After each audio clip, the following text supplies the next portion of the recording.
Hope you enjoyed that song. My name is Pastor Mike, for those of you who may not know me or may not know me so well.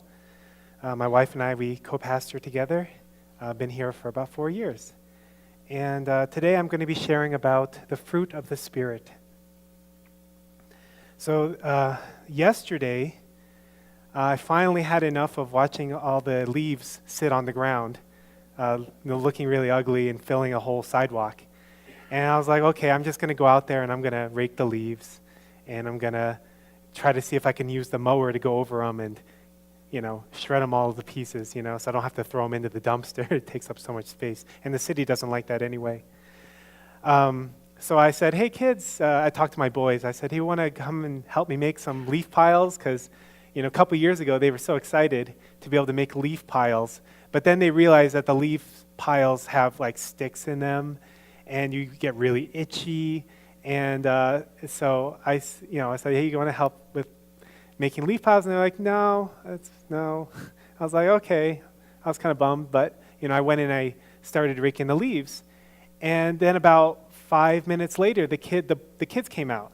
And they were like, and I was like, hey, you guys came to help? And they were like, yeah, we want to help out. And my first thought was, I probably went and talked to them and told them to get out there and help me. But it turned out that she hadn't. And I felt really proud. I felt really proud because, kids are cute, right? And earlier that day, the kids had a complete meltdown because there was some Pokemon card trade that they did that wasn't fair. And there was tears, and it was really awful. It was really not a fun way to wake up in the morning. But then, you kind of accept that because kids are kids. And, that if an adult did that, you would think, oh, wow, that's really lame.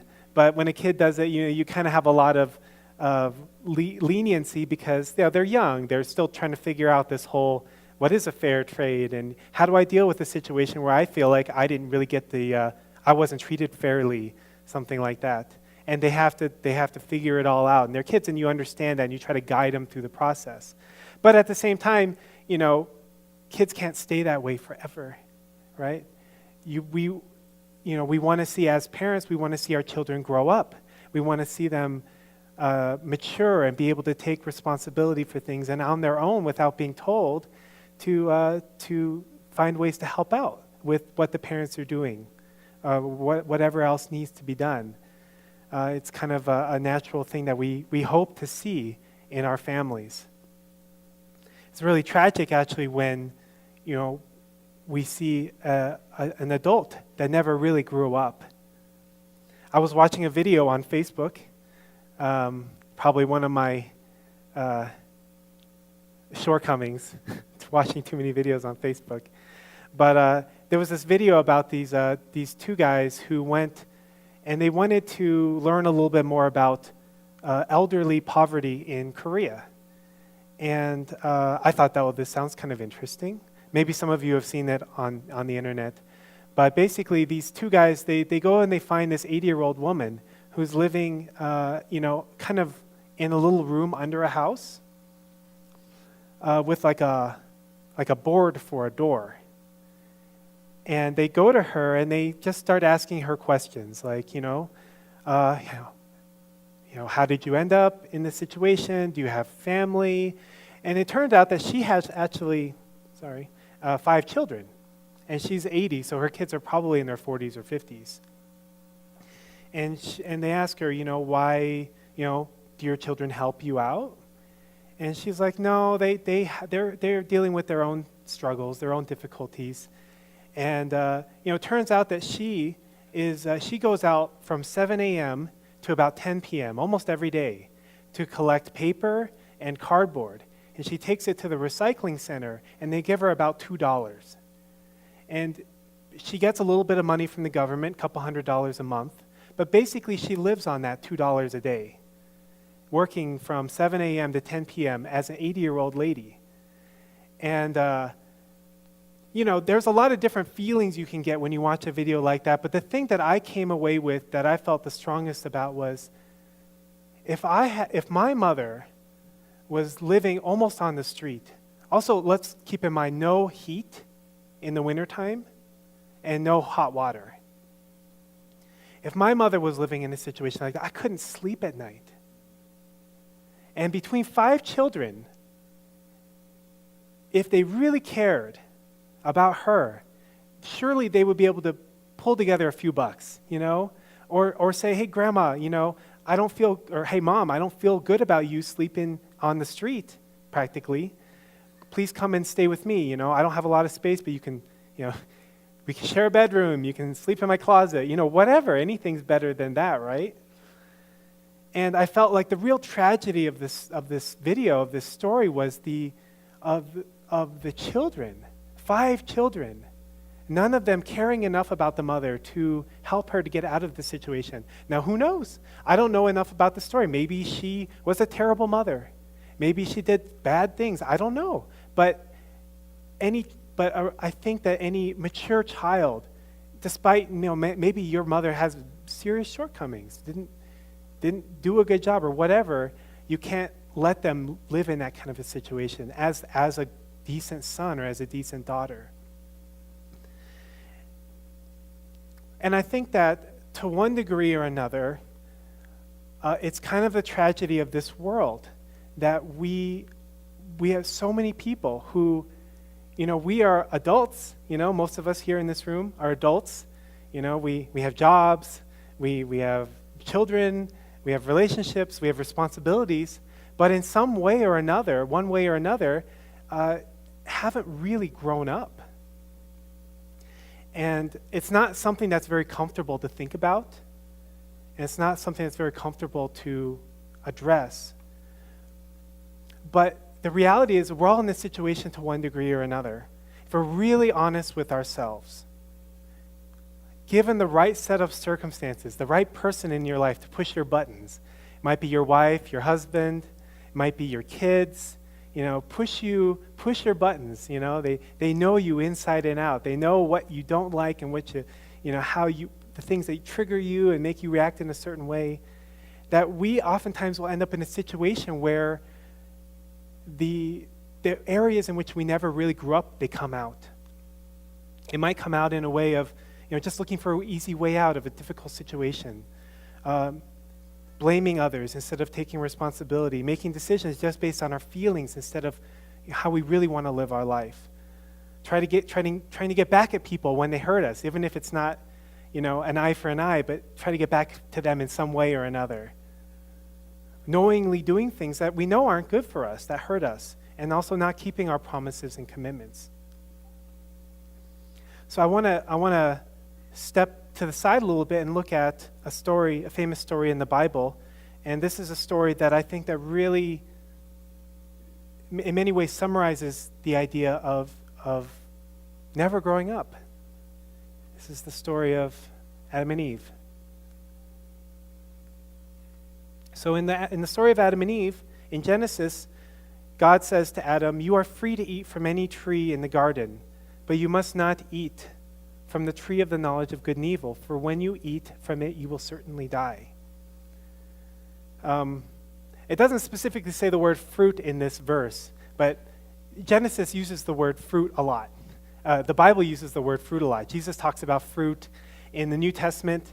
Paul is writing to all these different new churches, right? And he's telling them about the fruits of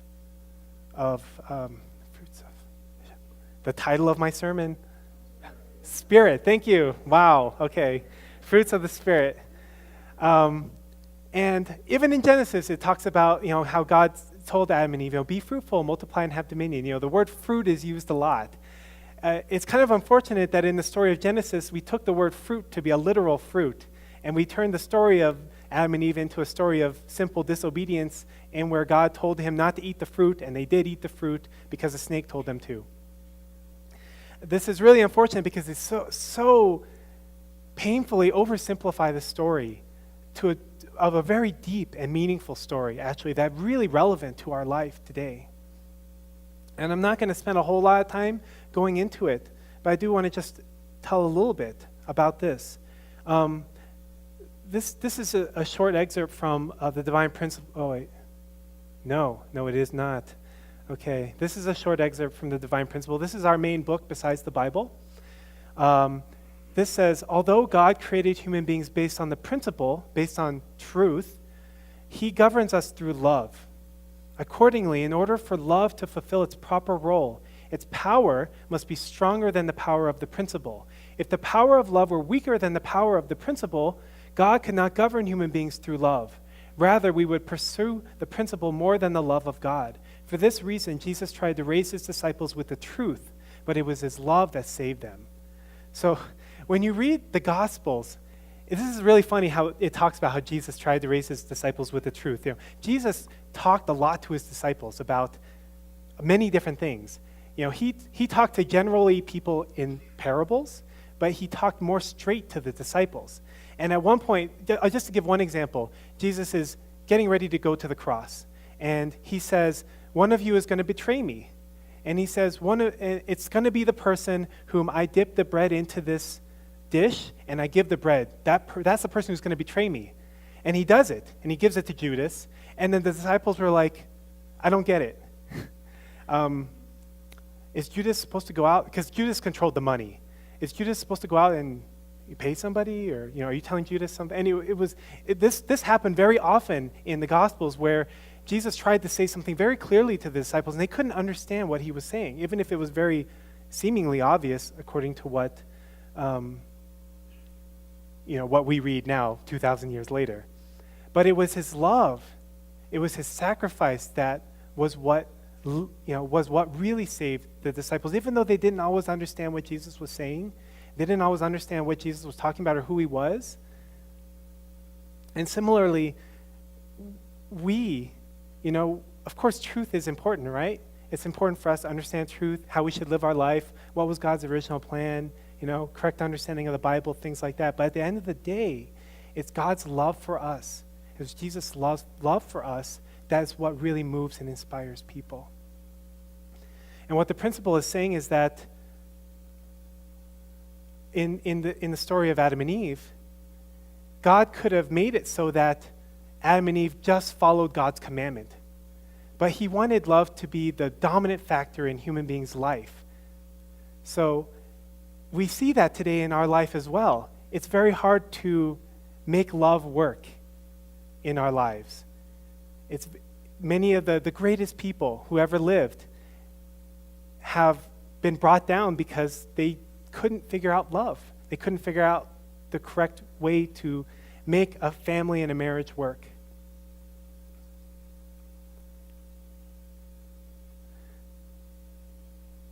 After Adam and Eve ate of the fruit, he says, so God is looking for them, right?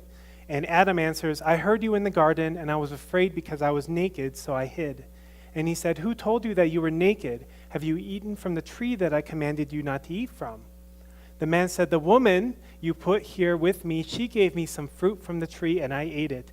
Then the Lord God said to the woman, what is this you have done? And the woman said, the serpent deceived me, and I ate.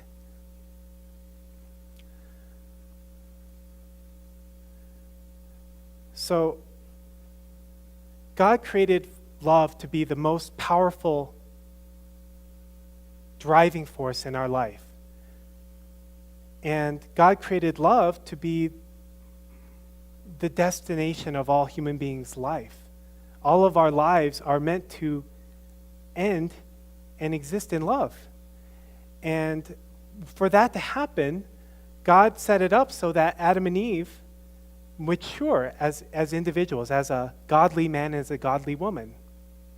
And they were to become husband and wife. Actually, in the new translation of the NIV, it actually says that Adam and Eve were husband. Adam was Eve's husband. And then they were meant to enjoy love and a sexual love, intimate love in the context of that relationship, in maturity, in oneness with God. God was going to give them the blessing and the permission to eat of the fruit once they reach maturity and once they could commit to one another as a husband and wife. Because when you experience love as in immaturity, it's it's incredibly hard to control. It's so hard to control feelings of love and infatuation and lust when you're an immature person. You can live your whole life looking for satisfaction in those areas and never find it. And the story of Adam and Eve is tragic because when you look at, we know that they were immature and they stopped growing because of the way that they responded after the fall. I was afraid. They were afraid of God. I was naked, so I hid. They hid. It's like you do something wrong and you try to hide it from your parents. You try to hide that cookie you ate, or maybe whatever you did when you were a kid. Maybe you stole something or something. You hide. You try to hide. We try to not allow anyone else to see what we did. And there was shame. They're ashamed of themselves and their actions. But then when God asked them, why did you do that? And who told you you were naked, whatever, then the first thing that they did was they blamed somebody else. The woman you put here with me, she gave me some fruit from the tree and I ate it. It was her fault. Not my fault, it was her fault. And then Eve says, it was the serpent's fault.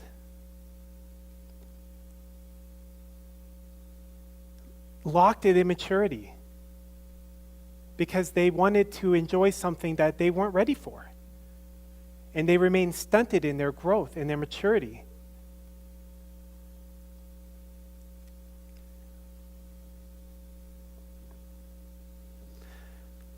So even though we're kind of all in a situation where in some ways we're immature, this is the world we live in, right? This is the world we live in. None of us come from perfect families or anything like that. But we can't stay that way. It's a tragedy when a child doesn't grow up. And I know for myself, and I can't speak for any of you, but I know for myself there are especially being put in a position to relate with people all the time and to kind of be a spiritual leader, my shortcomings come out all the time. I recognize them very, very clearly. One of my shortcomings that I would call immaturities is I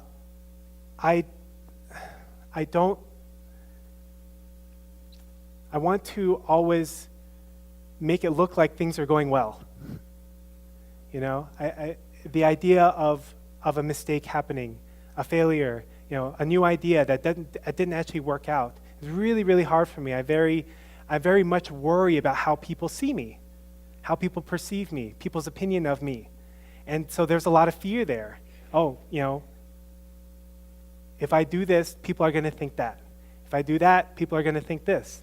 And it stops me many times from doing the thing that I know to be true and to be right. As one example. Ephesians says, we are not meant to remain as children at the mercy of every chance wind of teaching. Instead, we are meant to hold firmly to the truth in love and to grow up in every way into Christ. I love this verse because it emphasizes that, yes, it's good to hold on to the truth. It's good to understand things. It's good to understand life. It's good to understand God. But it's not enough. One of the real shames of religion is that we can become religious in practice by understanding theology and understanding the Bible and understanding truth, but not always changing our life, changing our character, becoming a godly person, or like this verse says, to grow up in every way into Christ, to become a Christ-like person.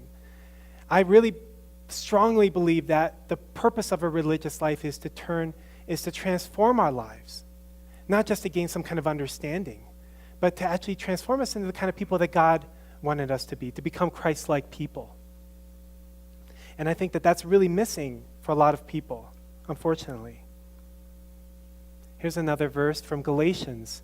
So this is Paul. He's talking to the people in Galatia, and he's writing all these new churches, right? 2,000 years ago, he's writing all these new churches, and he's giving them guidance. This is how you can become This is my hope for you. This is how you can become a Christ-like church, really, truly follow in Jesus' footsteps. And he says that the fruit of the Spirit is love, joy, peace, forbearance. Forbearance means to have patience, self-control, gentleness, and self-control. Against such things there is no law.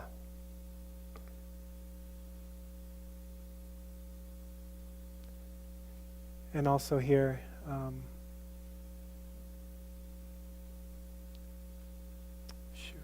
and then there's another verse from John that says, now that you know these things, you will be blessed if you practice them.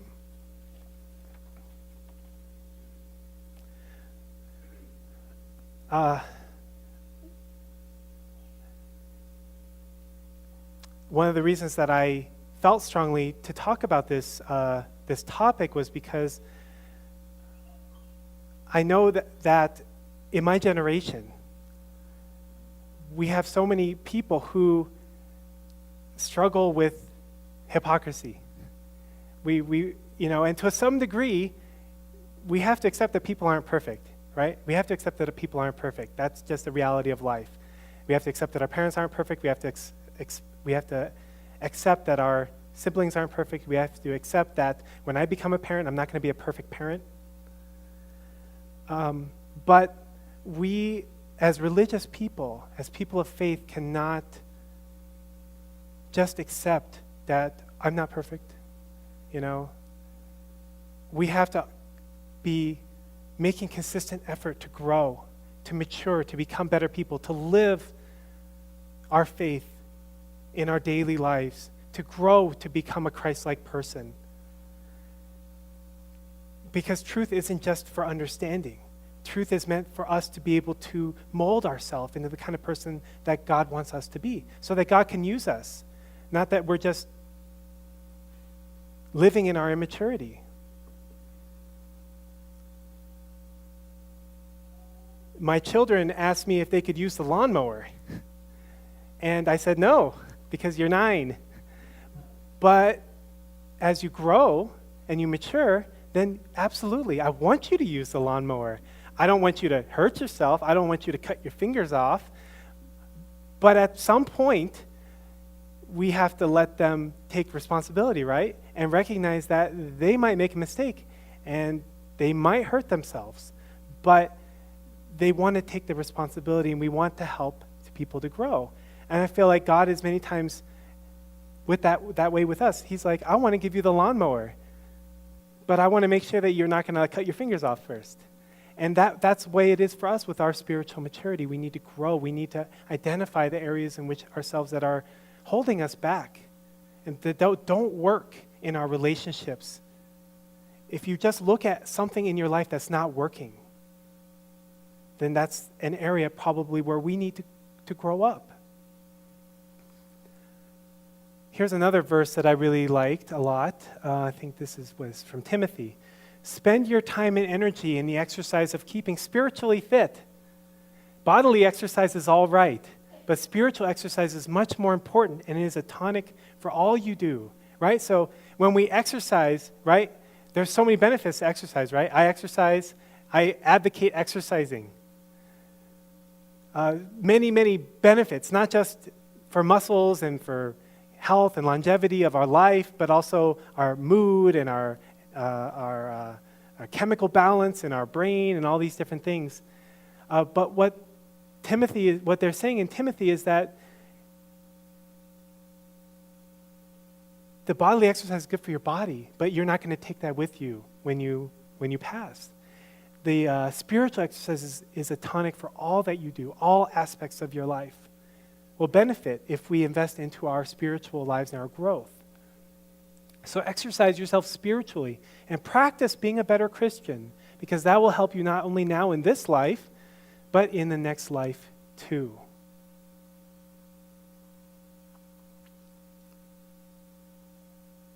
Oh, wrong place. So part of the reason that I'm going into this today is because in November, we're going to be starting a sermon series.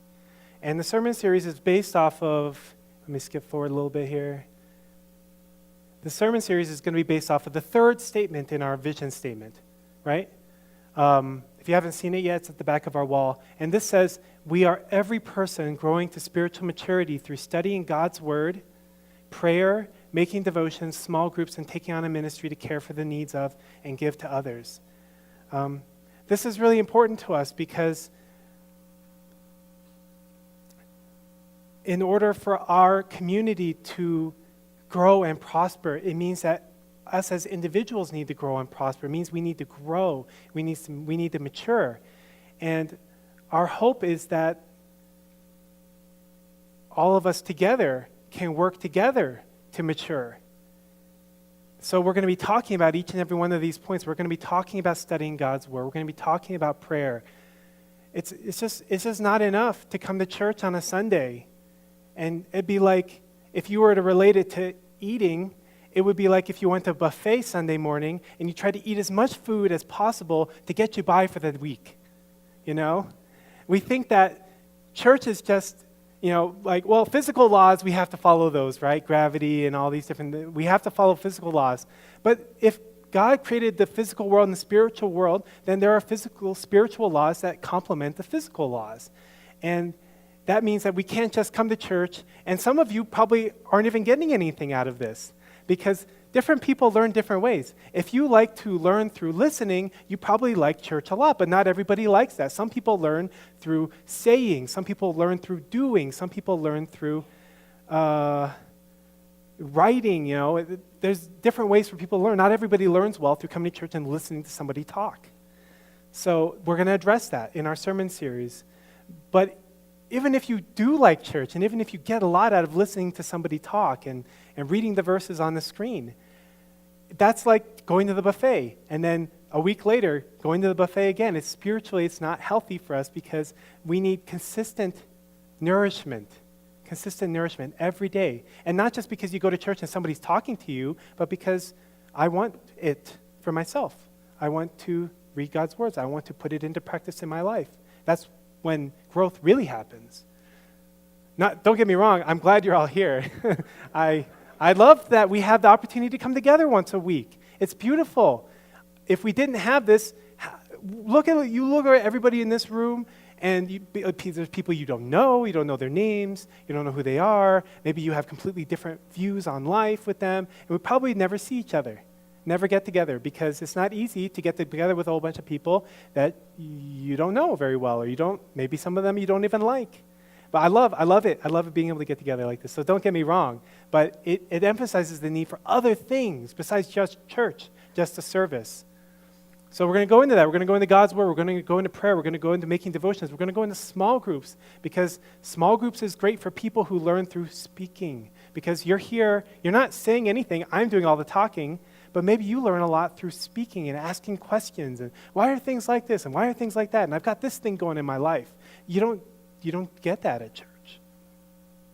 And then ultimately, being able to take on a ministry to care for the needs of and give to others. This is what we didn't see in the story of Adam and Eve. They didn't get to that point. They stopped in their growth and their maturity when they fell away from God. And it became about my needs.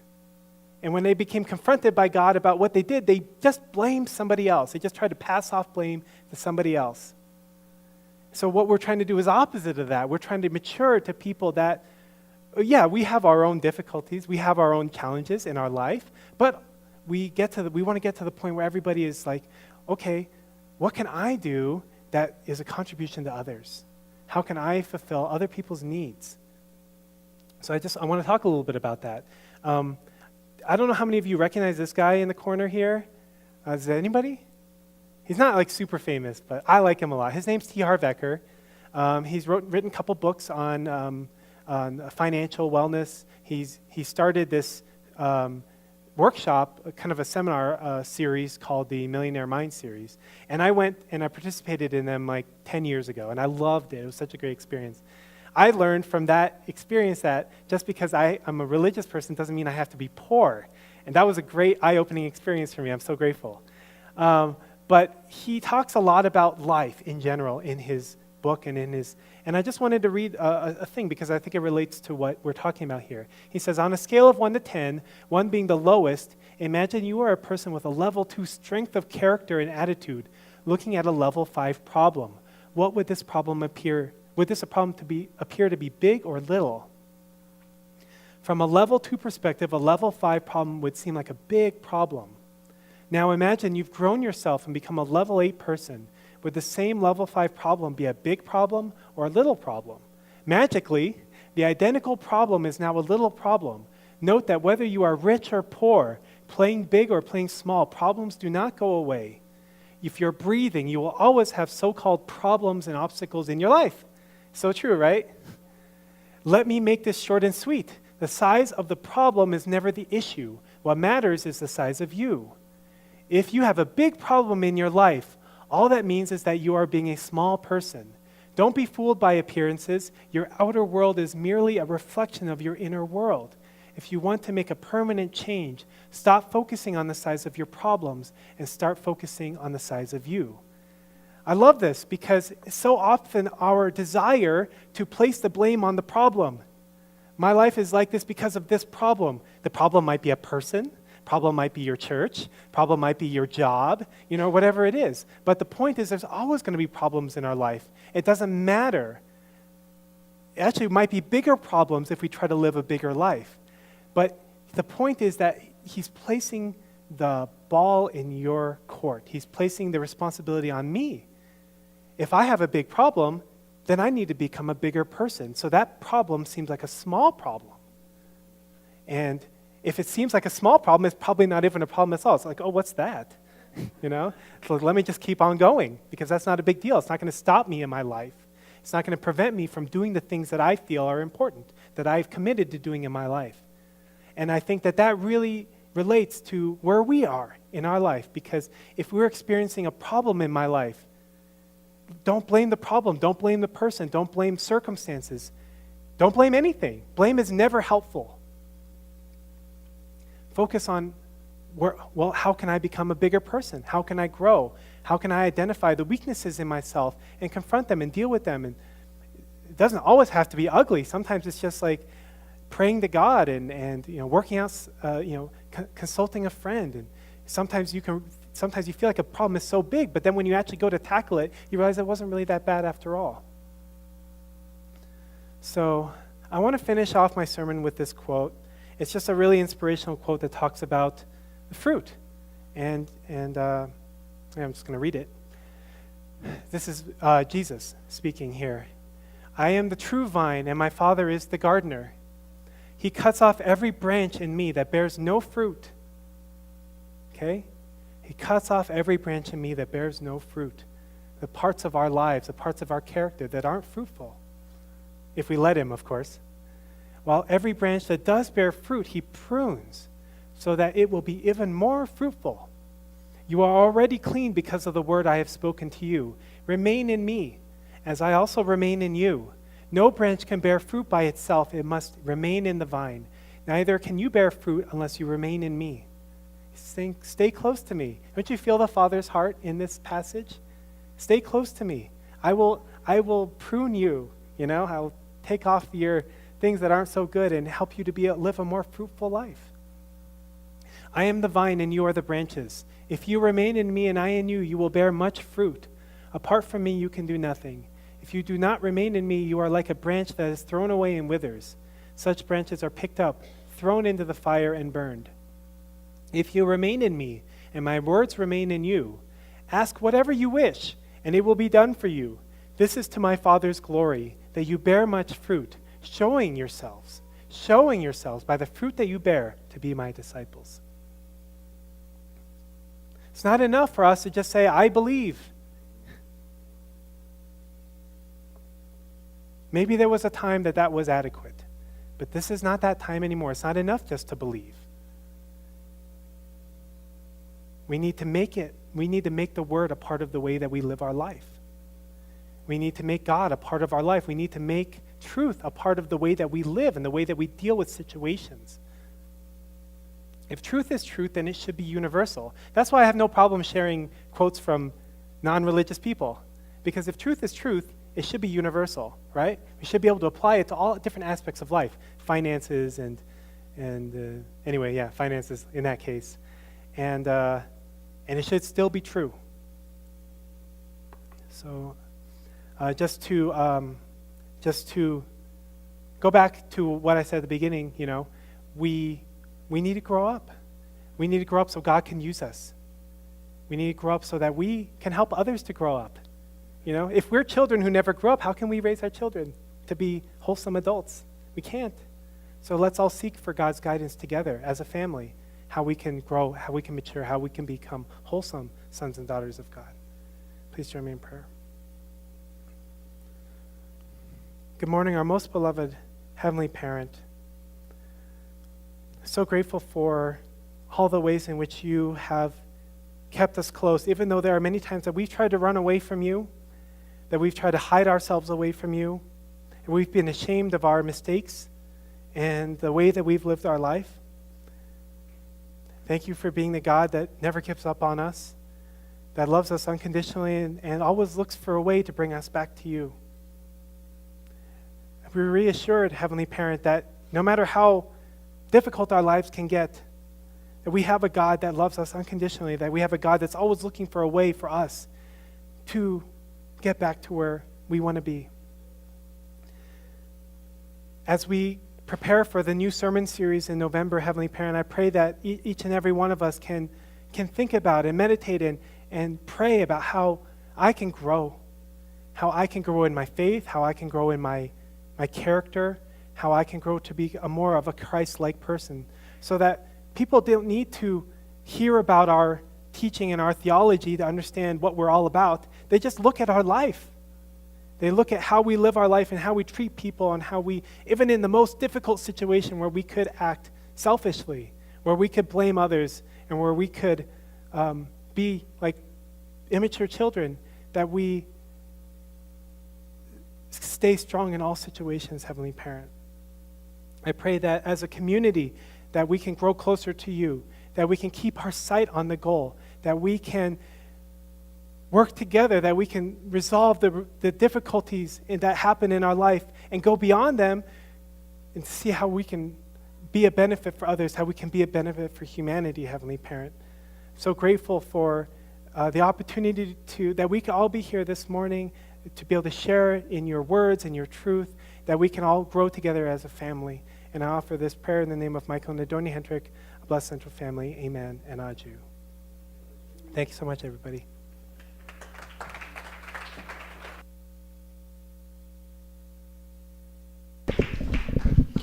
Thank you so much, Pastor Mike. Wasn't that an illuminating service?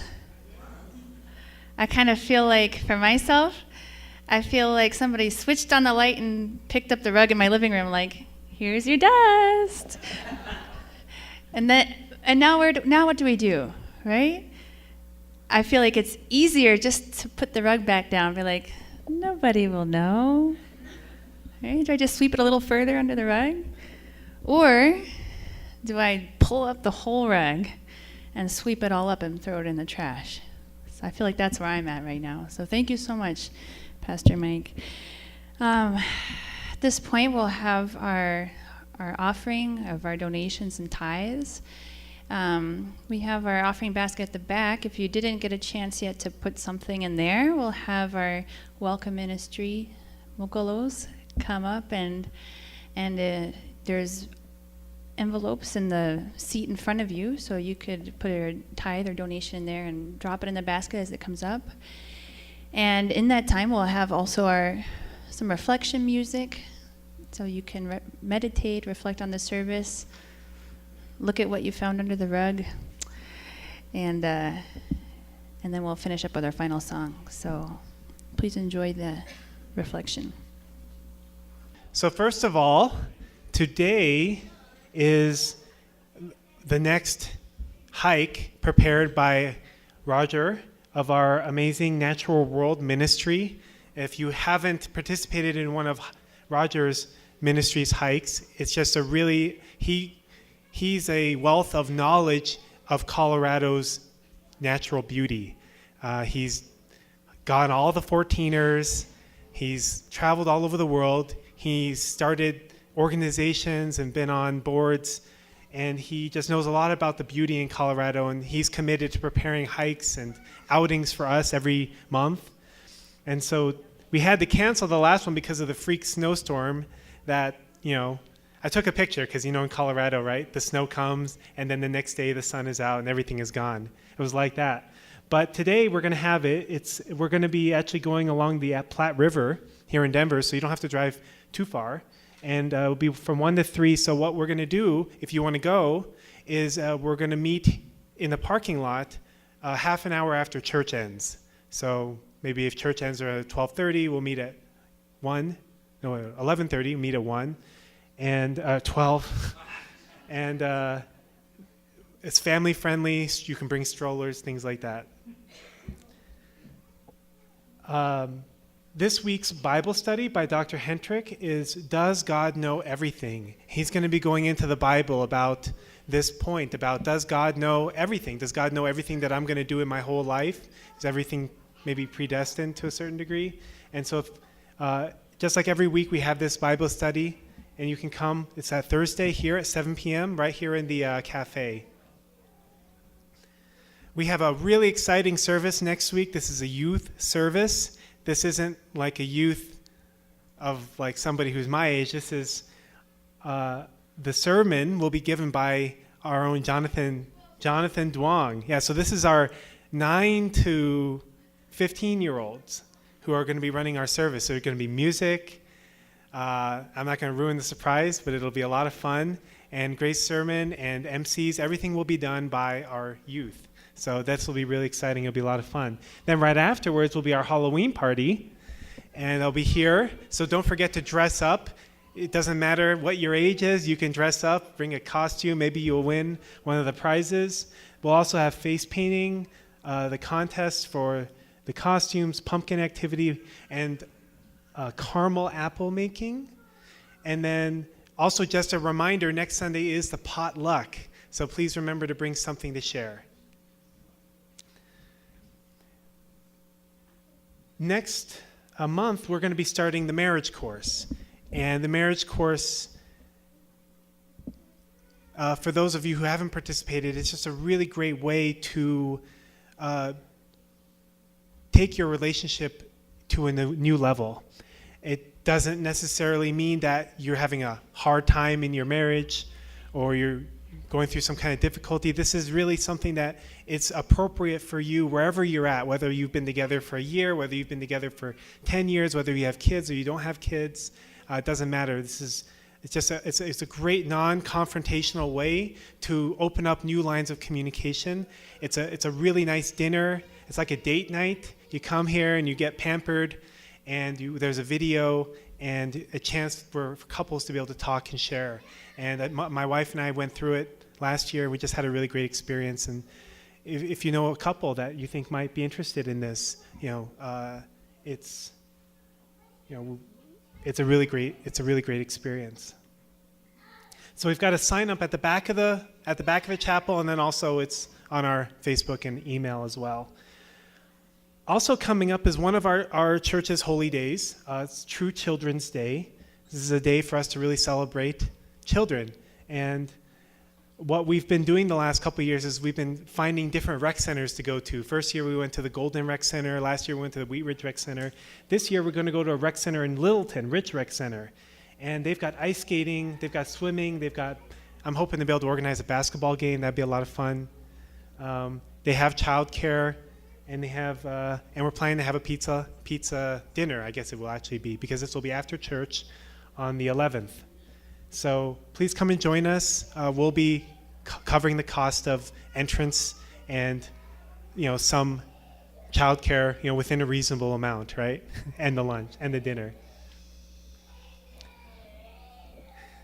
Lastly, we're having, for those of you who are new or just curious about what our church is about, you might have noticed that we have some different traditions, songs maybe you've never heard before, different way of praying, not your typical church. Please come and join us. I give a presentation every Sunday after church. It's about 20 minutes long, very easygoing. And I just share a little bit about, the history behind our church, why we're here, and what's our vision for the future, and what does it mean to be a part of our community. And that'll be today right during lunch. So if you want to come, just feel free to skip ahead to the front of the line, grab your food, and join me. It'll be right here next to the cafe. And then lastly, once again, tomorrow, the next Sunday is a potluck Sunday. So that's all the announcements I have.